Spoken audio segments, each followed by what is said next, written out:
Okay, so I screwed up on the last one because I didn't read the directions. It only asked you for tangent of A and tangent of B. So I did tangent of A. It was opposite over adjacent, so 3/4.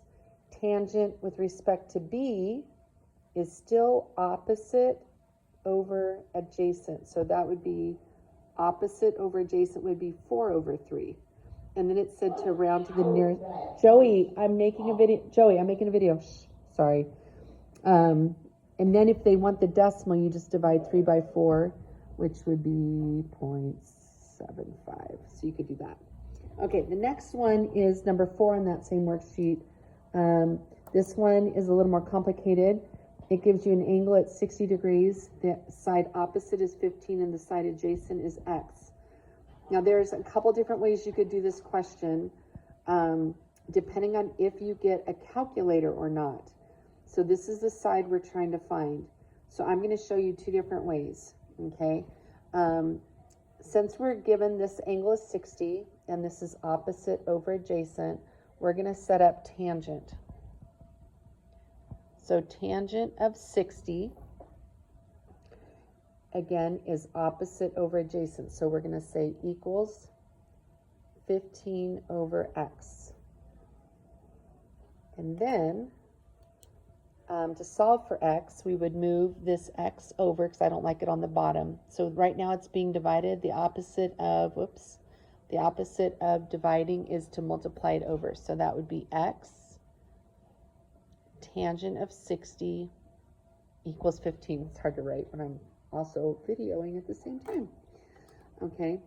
And then to get x by itself, we would take this whole chunk and move it over, and we'd have to divide it because it's being multiplied right now. So we're going to divide that whole piece over here. So x is equal to 15 over the tangent of 60 degrees.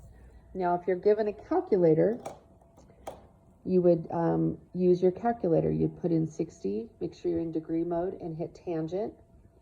And then that's going to give you a decimal, and then you would do 15 divided by that. I am guessing you're not going to get a calculator, so I'm not going to do it with a calculator. I'm going to do it like this. This is a special right triangle, and I believe one of your notes that your mom sent me was special right triangles. So if this is a 30-degree angle, it has to be because the two have to add to 90. They're always in the same proportion. So all 30, 60, 90 triangles are in the same proportion. Across from the 30 is your smallest side, and the proportion, I'm going to ignore the x and the 15 for a second. Across from the 30, I'm going to call it a 1 for right now. It's a 1. Across from the right angle is going to be 2 times that, so 2 times 1. And across from the 6, that's a 2. Across from the 60, is 1 square root of 3. So it's in the proportion 1, 2 times 1, and 1 times the square root of 3. So those are the proportions. Those are always in no matter what. So since the side that we're given here is this one, we know that that 15 has to be whatever x is. So x is clearly not a 1 in this case, because then this would just be square root of 3. We don't know what x is, but we know that this has to be x times the square root of 3. So we're going to write down x square root of 3 has to equal 15. And we're going to figure out what x is based on that. So that is the alternate way. This is one way to do it, this way. The other way is this way with 30, 60, 90. If you know your proportions, that 1, 2 square root of 3 piece, then doing it this way is faster. Otherwise, with a calculator, you could do it this way. So these are 2 different ways. All right, so once we set it up to here, this side has to be x square root of 3 equals 15. We're going to solve this for x. So we're going to divide that square root of 3 over. So x is equal to 15 over the square root of 3. Only with square roots, you can't leave a square root in the denominator. We have to rationalize it.